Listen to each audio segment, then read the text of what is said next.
Question everything. For the truth should not be televised.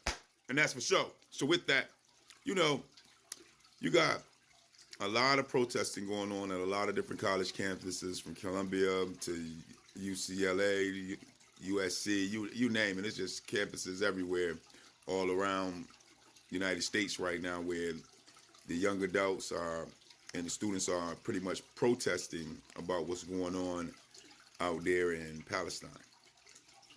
And boy, is it chaotic right now on the campus when it comes to this protest, come to them protesting, really. Because what you see is a lot of people who's concerned about what's happening in Palestine, and based off of them being citizens of America and students in this country, they feel like they should have a voice and their voice should be heard when it comes to how they see the wrongs that are happening when it comes to what's going on with this quote unquote war, as we say. Some say war, some say genocide. You know, I'm not the person to judge on any level because I don't know how that works, other than what I know what has happened to the Aboriginal Negroes of America.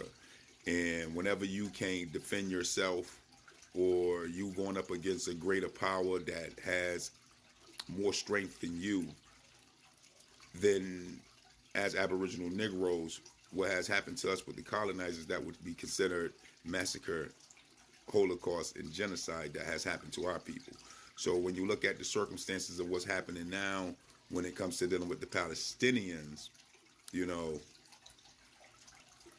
I look at it one and the same sort of say, because that's what it looked like, and that's what it, you know, appears to be. And wrong is wrong and right is right.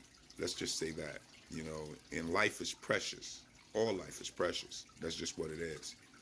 And whenever you see these type of circumstances taking place like they are out there in Palestine, and you see what is going on, you know, as a spiritual being having a human experience on this planet we call Earth, you know, it's only humane to care about life.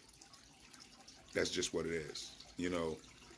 And I push and advocate for more care for the Aboriginal Negroes here in America and more care for melanated people around the world, because, you know, our plight seems to be at the top of the list of being the most hated in the world. But at the end of the day, this is Palestine right now. And because what they're going through and the whole world is watching, you have our students at the college campuses protesting and really trying to get some justice in the form of ceasefire, in the form of recognition for what is happening out there, to be able to deter what we see is happening in Palestine at this moment, and to see how they're being treated based off of them protesting over it is a wrong in itself, just to be blunt with it, because it's the truth.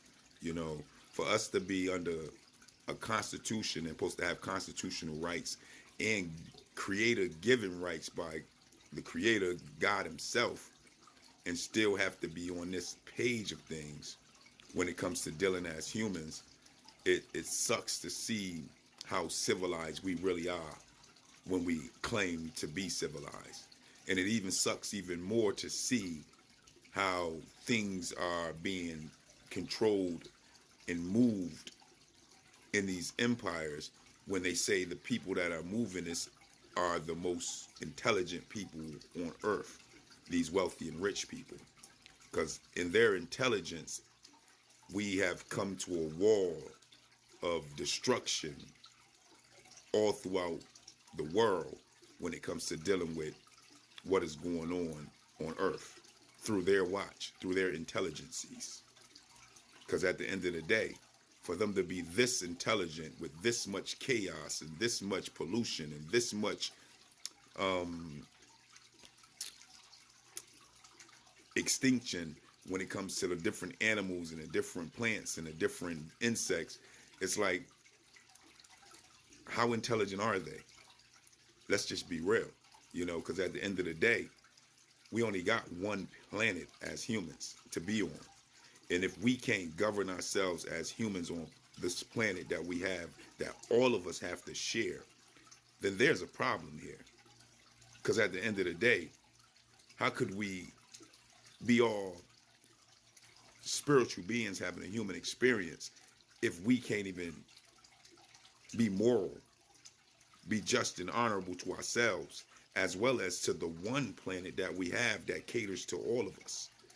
If we can't do that, then what is the real reality behind the so-called leaders, and where are they leading us to, based off of this approach of destruction of our own planet, as well as the destruction of each other as being different nations and different so-called races, away from what it means to be a human on Earth? Because at the end of the day, when we last checked, I thought we was all spiritual beings having a human experience. And this is what we have for each other, this type of destruction, this type of chaos.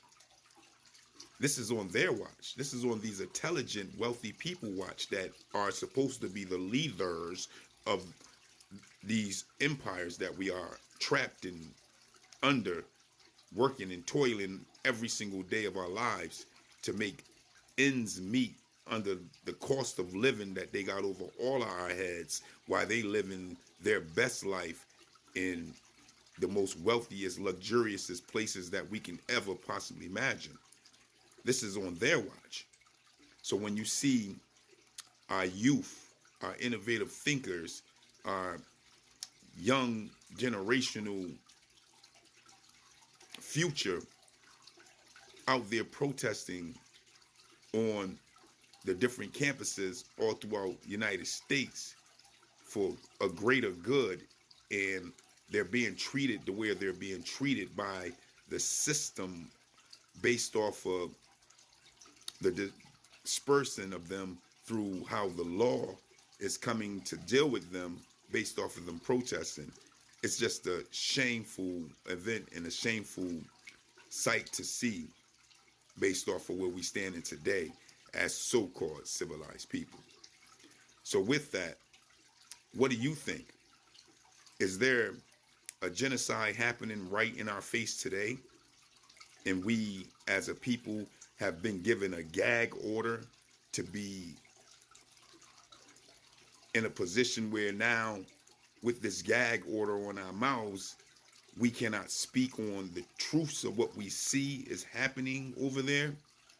And if so, who is controlling this gag order to where we can't speak on the atrocities that are taking place to women and children and civilians that have nothing to do with the conflict in Palestine at this moment?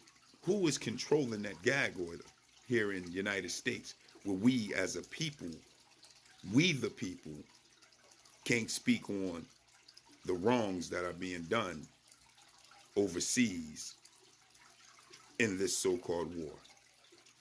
What is really going on here in the United States, and who is really controlling United States government, and who is really dominating the Constitution that we all say we are under and have rights based off of this Constitution? Who is the ones really controlling this reality of what we call United States? Because at the end of the day, I just don't get it. I just don't understand it. For that is this question, you let me know. Peace, peace.